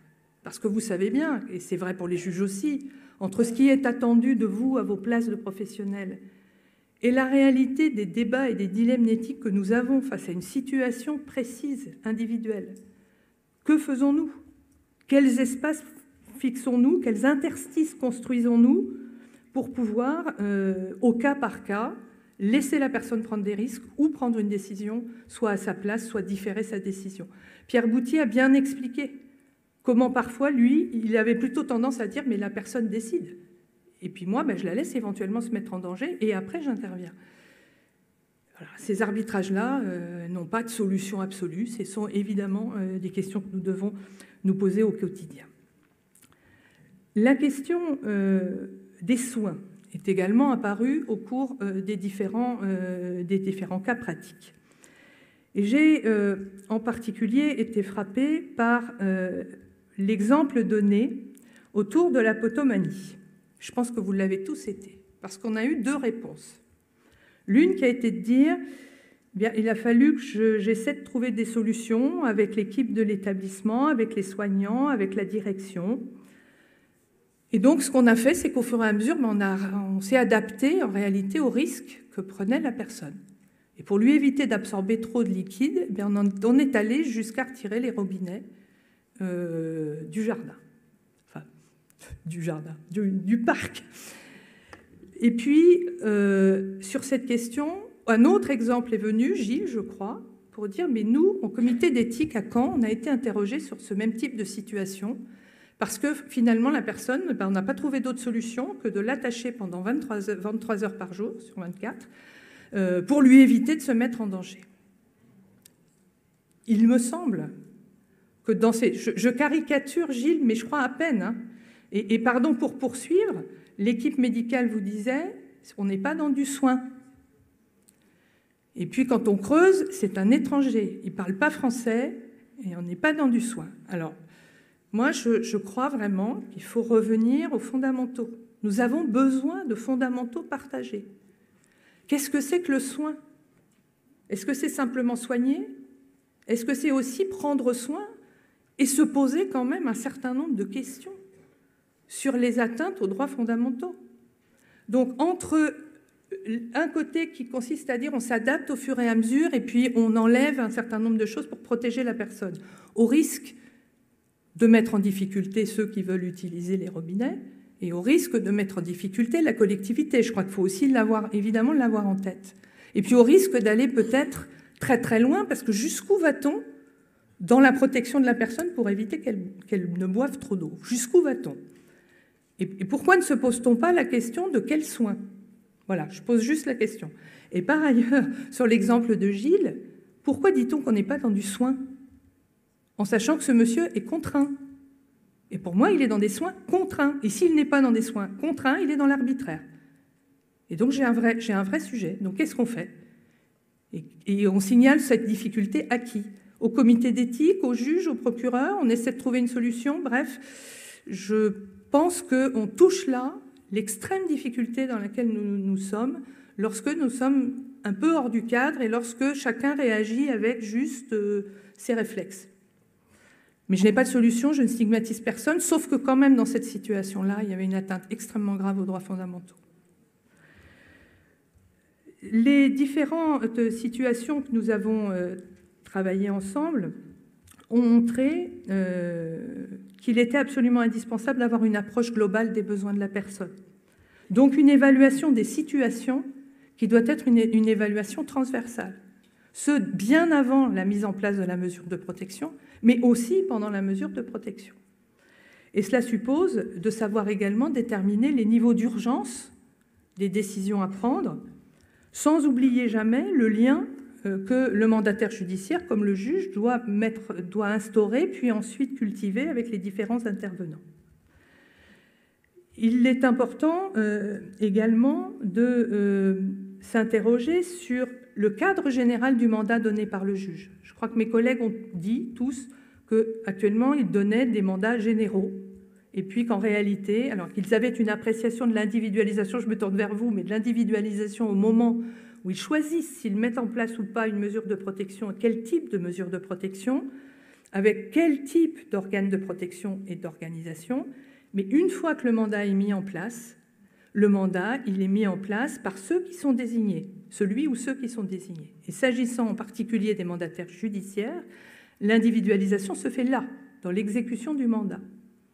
Mais évidemment, cette individualisation ne se fera pas par les mandataires seuls, je l'ai dit déjà plusieurs fois, mais elle devra réinterroger le cadre du mandat lui-même, elle devra réinterroger des possibilités d'ajustement, qui peuvent être des ajustements faits au cas par cas par le mandataire à l'intérieur de son mandat, ou ça peut être des ajustements demandés au juge, de manière à un moment donné à reposer le cadre, tout simplement pour peut-être faire évoluer la personne dans la compréhension, la meilleure compréhension de la mesure de protection. Pourquoi ? Parce que je me suis également demandé pourquoi on n'avait pas davantage travaillé, mais on ne peut pas tout faire dans une journée, sur l'individualisation vers la sortie de la mesure. Donc quand on favorise l'autonomie, jusqu'où favorise-t-on l'autonomie ? Donc on a bien entendu qu'on pouvait aller, ça a été évoqué cet après-midi, vers une mesure plus légère, quelquefois précédée de prise de position des mandataires qui donnent de plus en plus de marge à la personne protégée, c'est très bien dans beaucoup de cas, parce que c'est une prise de risque pour le mandataire. Mais on ne va pas jusqu'à un travail sur la sortie, sur la levée de la mesure. Et je pense que ça, c'est encore évidemment un terrain de travail très important. Et il est également extrêmement important, là encore, de travailler avec les soignants sur la notion de rétablissement. Et nous avons de plus en plus de personnes protégées, adultes, d'un âge qui permet encore de penser que le rétablissement est possible, pour lesquelles, je pense, nous ne travaillons pas suffisamment sur cette notion. Alors, au-delà de ces questions, aux questions auxquelles j'ajouterai une dernière question avant de passer aux perspectives, nous devons aussi nous interroger sur les cadres de la protection des majeurs et de la protection des enfants. On a commencé à l'aborder cet après-midi lorsque le majeur protégé est lui-même un parent. Que fait-on à l'égard des enfants d'un majeur protégé parent ? On a une réponse très simple, article 458, il s'agit d'actes strictement personnels. Donc, vous n'avez a priori pas à intervenir sur cette question. Cependant, l'un des mandataires qui s'est exprimé cet après-midi a dit qu'il avait pu être convié à une convocation du juge des enfants. Je pense que c'est très intéressant de pouvoir travailler sur ces questions. Comment travaillez-vous avec ceux qui s'occupent des enfants ? Jusqu'où travaillez-vous avec eux ? Jusqu'où considérez-vous qu'il est de votre rôle d'éventuellement signaler des difficultés au regard des capacités éducatives de la personne protégée ?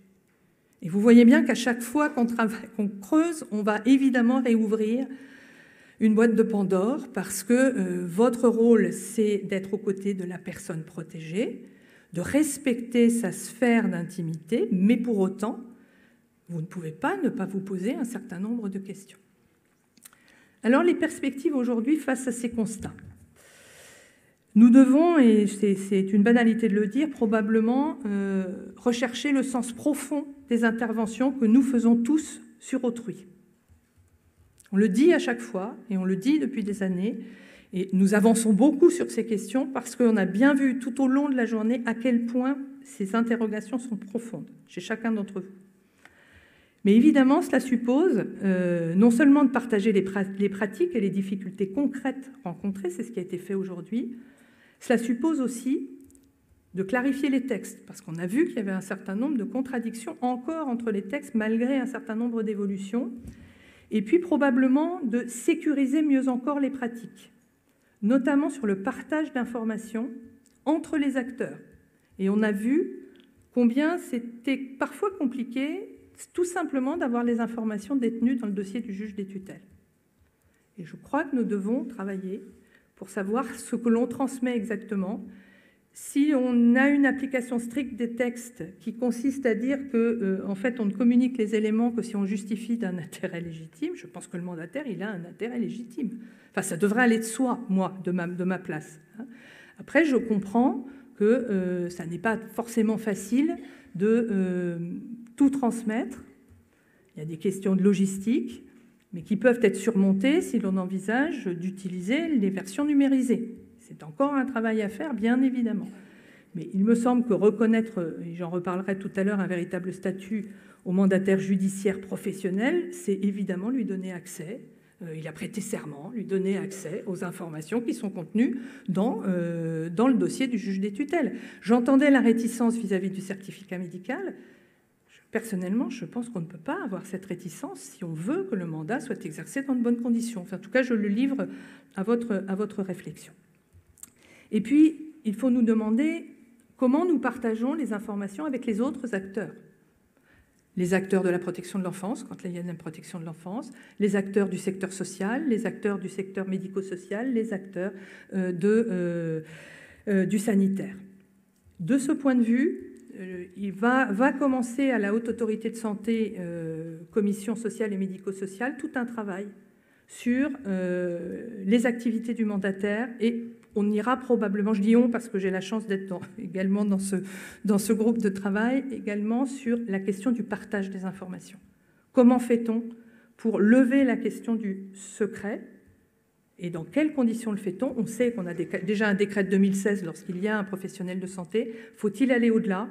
Et si oui, avec quelles précautions? C'est un des points qui seront travaillés à la Haute Autorité de Santé. Et puis, en allant encore au-delà, quelles informations donne-t-on à la famille? À la famille lorsqu'elle a un rôle dans la mesure de protection, à la famille lorsqu'elle n'a pas de rôle. Qu'est-ce qu'on lui donne comme information? Alors, on sait qu'on a un texte qui préserve la confidentialité du compte de gestion, si la personne protégée ne souhaite pas donner ces informations. Après, nous devons évidemment nous poser quand même un certain nombre de questions, ne fût-ce que vis-à-vis des obligés alimentaires. Je crois qu'on ne peut pas ne pas se poser ces questions. Je n'ai pas de réponse, mais il faut continuer évidemment à travailler le sujet. Et puis, au-delà, il faudra probablement clarifier les textes. Alors moi, je n'ai pas de boule de cristal. On a cru qu'on allait, après 2018, en 2019, en 2020, qu'on allait pouvoir peut-être avoir une loi autonomie ou génération solidaire qui porterait un cadre juridique un peu plus clair et permettant de mettre en cohérence le Code civil, le Code de la santé publique, le Code de l'action sociale et des familles. On a une ordonnance de 2020 qui quand même ne justifiait pas toutes les critiques qu'elle a reçues, je crois, par un certain nombre d'auteurs à la suite de sa parution. Pour autant, elle n'est pas parfaite. On est bien d'accord, elle n'est pas parfaite. Il y a encore un certain nombre d'ajustements à faire. Et je dis bien ajustements parce que je ne crois pas qu'il faille remettre forcément le chantier tout entier à l'œuvre. En revanche, ces ajustements doivent porter, me semble-t-il, sur des questions d'évaluation de l'altération des facultés personnelles, parce qu'on voit bien que cette notion d'altération pose difficulté. Et tant qu'on n'aura pas une évaluation, je cherche le médecin inscrit, je ne sais pas où il est, montrez-vous. Je ne sais pas. Bon, en tout cas, tant qu'on nous n'aurons qu'une évaluation médicale par un certificat médical circonstancié, même très bien fait, nous n'aurons pas suffisamment d'outils pour ensuite pouvoir démarrer une mesure de protection dans de bonnes conditions. Donc il me semble qu'il faut absolument retravailler cette question des évaluations pour qu'elles soient pluridisciplinaires, multidimensionnelles et dynamiques, c'est-à-dire qu'elles ne soient pas figées dans le temps, qu'on puisse les réinterroger à certains moments de la vie des personnes, et notamment sur toutes les questions que vous avez posées, et en particulier le choix du lieu de vie. Et de ce point de vue, j'ai trouvé que l'exemple donné par notre collègue juge des tutelles sur l'utilisation d'un avis médical, non seulement sur la portée ou la possibilité d'un consentement, mais sur les conséquences d'une décision prise pour la personne protégée sur sa vie et son équilibre psychique est évidemment extrêmement important. On pourrait aussi aller dans une évolution du cadre juridique vers de nouveaux modes d'anticipation. Dans le rapport de mission interministérielle, nous avons proposé un mandat de protection future assistance. Nous avons proposé aussi de travailler davantage sur la fiducie, qui permet aux personnes de dire déjà ce qu'elles veulent dans la gestion de leur patrimoine. Donc après, il faut évidemment le sécuriser, il faut l'adapter aux mesures de protection, mais individualiser quand il y a des mesures d'anticipation, c'est quand même un peu plus facile, même si j'ai bien entendu ce que disait le médecin inscrit tout à l'heure. C'est très compliqué d'anticiper quand on n'est pas dans la situation dans laquelle on se trouvera au moment où il faudra prendre des décisions. C'est vrai. C'est vrai aussi pour les directives anticipées, c'est vrai aussi pour la personne de confiance. Pour autant, nous serions bien seuls sur notre île si nous considérions que nous ne pouvons jamais le faire. D'autres pays le font. Le Québec, par exemple, utilise le mandat d'inaptitude. Les systèmes nord-américains, anglo-saxons, qui ne sont pas forcément parfaits, mais ils ont une culture différente sur l'anticipation. Donc, pourquoi ne pas envisager de travailler davantage sur ces anticipations ? Pourquoi aussi ne pas enfin avoir un répertoire unifié des dispositions anticipées, ce qui nous donnerait beaucoup de clés pour pouvoir ensuite individualiser les mesures. Et puis je ne peux pas évidemment résister à la tentation de parler de la mesure unique de protection. Mesure unique qui n'est pas un hochet comme ça, mais on a bien vu tout au long de la journée combien il était compliqué de pouvoir articuler l'assistance et la représentation. Et l'idée de cette mesure unique est l'idée de partir d'un socle de compétences de la personne, d'une présomption de compétences de la personne, pour ensuite partir d'une mesure d'assistance qui serait la mesure de curatelle simple, par exemple, sur laquelle on mettrait de manière claire, motivée, un certain nombre de renforcements de la mesure quand c'est nécessaire, mais qu'on peut ensuite retirer. Donc je vous laisse regarder le scénario qui est dans le rapport de mission interministérielle. Nous avions commencé à travailler cette mesure unique de protection avec Nathalie Peterka et Gilles Raoul-Cormeille. Si vous avez des idées et qu'un jour le législateur et les cabinets ministériels veulent s'emparer de cette proposition, c'est évidemment avec beaucoup d'intérêt que nous les accueillerons.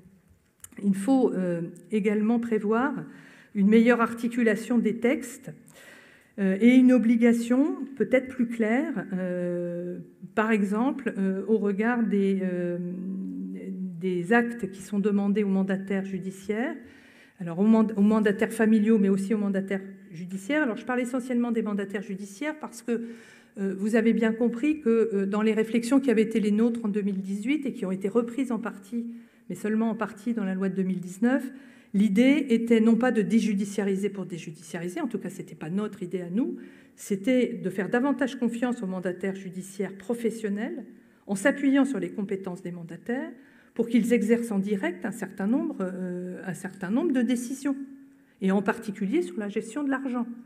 Donc là, si les textes pouvaient évoluer de manière à ce qu'on ait des obligations bien précises à l'égard des mandataires professionnels notamment, cela permettrait d'avancer. Il faut très certainement aussi replacer le juge judiciaire au bon niveau et avec les moyens nécessaires, s'agissant des mesures judiciaires. J'ai vu ce matin, et je ne peux pas résister à l'envie, je vous ai prévenu, de faire le correctif. Quand on a eu les présentations, certains de mes collègues s'appelaient juges des contentieux de la protection et d'autres s'appelaient juges des tutelles. Merci à ceux qui se sont appelés juges des tutelles. Parce que je rappelle, et je pense que Thierry nous entend, que le juge des tutelles existe toujours, il n'est pas mort. C'est le juge d'instance qui est mort. Le juge d'instance, il a été remplacé, non, il a été remplacé quand même dans la terminologie par le juge des contentieux de la protection, avec un périmètre différent, et on parle maintenant de contentieux de la protection. Donc, sauf erreur de ma part, il me semble que dans ce que vous ne faites pas que du contentieux. Et vous l'avez dit, vous l'avez expliqué. Vous faites du gracieux, vous faites de la conciliation. Parfois, vous recevez les gens et vous ne rendez pas de décision. Donc oui, vous êtes des juges des tutelles. Donc s'il vous plaît, appelez-vous juge des tutelles. Et je demande à tous d'appeler juge des tutelles, même si les trames du ministère mettent juge des contentieux de la protection chargé de... Donc je crois important, quand même les appellations sont très importantes. Et elles sont d'autant plus importantes que, et nous l'avons vu au cours des débats, il faudra certainement réfléchir au périmètre d'intervention du juge des tutelles. Est-ce qu'il faut continuer à l'appeler juge des tutelles? Est-ce qu'il le référence aux mesures de représentation? Est-ce qu'il faut envisager une autre appellation? Nous avions proposé dans le rapport de mission interministérielle une alternative qui est le juge des libertés civiles et de la protection. Ça n'est pas la même chose. Des libertés et de la protection. Liberté, oui, mais protection parfois. Parce que oui, protection parfois, il faut l'assumer. On ne peut pas dire que les gens doivent absolument ignorer qu'une mesure de protection est d'abord, oui, une contrainte, une restriction de liberté, mais pour autant, le juge est le garant du respect des libertés.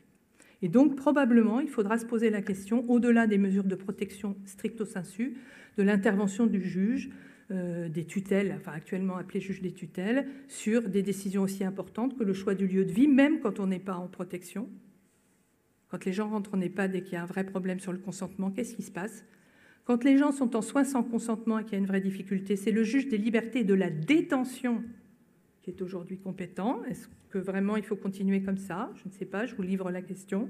Mais très certainement, il faudra replacer le juge judiciaire à sa place. Il faudra aussi replacer le parquet à sa place. Alors je sais que on le dit régulièrement, le parquet doit être un filtre, les procureurs de la République doivent jouer leur rôle, ils ne le jouent pas suffisamment, par manque de moyens évidemment. Et donc dans les états généraux de la justice, nous espérons tous que l'actuel garde des Sceaux ou un éventuel autre garde des Sceaux, sans clin d'œil à personne, saura redire le rôle très important du parquet, du procureur de la République, à la fois dans la réception des signalements, mais aussi dans l'interface avec les dispositions pénales, les poursuites pénales. On a évoqué la question de la plainte, mais il y a des poursuites qui peuvent être engagées sans plainte, si les parquets suivent les transmissions qui sont faites par les juges des tutelles en particulier ou par les mandataires. Et de ce point de vue, je voudrais également rappeler que les parquets ont un rôle pour assurer également la protection des mandataires. Parce que bien sûr, les mandataires ne peuvent pas demander la main levée d'une mesure au prétexte que la mesure est difficile à exercer. Pour autant, il est des situations dans lesquelles il n'y a pas vraiment d'issue à l'exercice du mandat parce que le mandataire se met en danger, est en danger.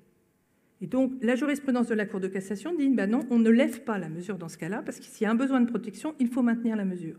Pour autant, j'ai dit tout à l'heure, parce que c'est issu de la journée, qu'à un moment donné, vous avez tous dit, il y a quand même des limites. Et donc, la limite à laquelle nous nous confrontons parfois, c'est le rappel à la loi quand il peut y avoir des violences ou quand il peut y avoir une difficulté avec le logement. Et vous avez évoqué plusieurs fois la nécessité peut-être de redire à la personne que ce n'est pas parce qu'elle est protégée que son bail ne sera pas résilié. Oui, il y a des moments où il faut être confronté à la règle et à la limite. Ça ne veut pas dire qu'on abandonne les personnes. Mais pour autant, je crois utile de rappeler que les mandataires ont aussi besoin de se voir reconnaître une protection. Et puis, au-delà de tout cela, il est indispensable aujourd'hui, me semble-t-il encore, d'espérer des pouvoirs publics qu'ils mettent en place une politique globale de reconnaissance et de soutien des personnes les plus vulnérables dès les premières propositions d'accompagnement social ou sanitaire. Il ne faut pas attendre que ce soit le mandataire judiciaire qui soit saisi ou la famille qui soit saisie d'un mandat du juge pour se poser la question de l'accompagnement des personnes. Et l'accompagnement des personnes, c'est d'abord du travail social. Quand on est sur la phase judiciaire, on est sur un mandat judiciaire d'assistance ou de représentation. dans lequel, le cas échéant, il y a une part d'accompagnement, mais ça n'est pas l'essence du mandat donné au mandataire. Je crois que c'est très important de refixer les cadres. Il sera important aussi, bien sûr, d'aborder la question des coûts et des financements, parce qu'on ne peut pas faire d'individualisation si on n'a pas les moyens nécessaires. Il faudra aussi s'assurer de réseaux professionnels formés, dont l'importance et la place doit être là aussi reconnue dans les établissements, dans les services sociaux et médico-sociaux. Là encore, voilà, nous avions fait un certain nombre de propositions dans le rapport. Et puis je terminerai par là. Pour pouvoir individualiser véritablement les mesures, il faut des juges reconnus, je l'ai dit tout à l'heure, mais il faut aussi des mandataires reconnus. Et pour que les mandataires soient reconnus, il faut évidemment d'abord bien affirmer que ce métier-là est un métier nouveau. C'est un métier qui est issu de la loi de 2007. Donc venir dire aujourd'hui que c'est finalement le prolongement de métier du travail social me semble être une mauvaise interprétation de ce qu'est ce métier. Je rappelle que la nomenclature de formation s'articule autour d'un module juridique, d'un module de gestion de patrimoine, d'un module de travail social et du cœur de métier, plus un stage. Donc le débat aujourd'hui sur la question de la reconnaissance et de la formation est un débat essentiel. Pardon, je ne pouvais pas ne pas évoquer cette question. Et c'est un débat essentiel pour reconnaître les mandataires exerçant dans les associations, les mandataires exerçant à titre individuel et les préposés. Parce que les préposés ne pourront pas être reconnus à la place qui est la leur s'ils ne sont pas reconnus comme des professionnels qualifiés dans une profession qui est maintenant une profession différente de celle qu'elle pouvait être avant la loi de 2007 et qui est différente aussi du travail social. Ça n'est pas le même métier. Donc, pour cela, et pour pouvoir permettre une véritable individualisation des mesures, il faudra que demain, nous puissions nous appuyer sur des mandataires qui non seulement sont formés, mais qui sont également contrôlés au bon niveau. On n'a pas parlé des contrôles parce que ça n'était pas le sujet aujourd'hui, mais pour autant, pour qu'une mesure soit individualisée, à un moment donné, il faut quand même vérifier qu'elle l'est bien. Donc soit les personnes saisissent le juge, mais bon, je ne pense pas qu'il y ait des saisines très importantes toujours des juges, ni de la part des avocats, ni de la part des personnes elles-mêmes. Il faut que les juges, et ils le font déjà, soient attentifs, mais il faut aussi que l'État lui-même organise un certain nombre de contrôles. Et puis enfin, dernier point, je crois aussi indispensable de soutenir la démarche qui a été entreprise par les mandataires judiciaires eux-mêmes, qui est une démarche de mise en place de repères déontologiques et éthiques qui permettent d'interroger la pratique entre pairs, d'interroger la pratique avec les autres intervenants pour que véritablement le sens des missions soit porté. Et donc une journée comme celle-là, et je me tourne vers vous pour finir, c'est grâce effectivement à vous, Madame Dutoit, c'est grâce à Olivier, je ne sais pas où il est, c'est grâce à Aurélie, elle est là, grâce à toute l'équipe de ceux qui ont préparé ce colloque que nous pouvons aborder tous ces sujets. Parce que dès qu'on tire un fil, que ce soit l'individualisation, que ce soit les contrôles, que ce soit le rôle des juges, eh bien c'est toute la protection juridique des majeurs que nous convoquons. Donc merci à vous, en tout cas, de nous avoir permis ensemble, sous la protection de Thierry Verheide et des Hauts-de-France, d'aborder toutes ces questions. Merci à vous et bon vent à vous, Aurélie.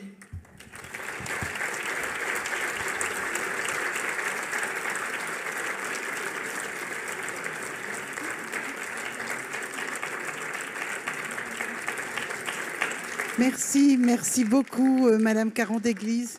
Merci encore beaucoup, Monsieur Raoul Cormaille, pour votre présence. Merci à tout le monde d'être resté jusqu'au bout, d'avoir été attentif. J'espère que cette journée vous aura rempli, en tout cas qu'elle vous aura apporté beaucoup d'informations. Comme vous avez pu le constater, on a voulu parler des expériences de terrain, ne pas faire trop de théorie. Je vous souhaite un très très bon week-end. Je vous remercie d'être venu. Je vous remercie de nous avoir fait confiance. Et puis, longue vie aux préposés, aux mandataires individuels et aux associatifs. Merci.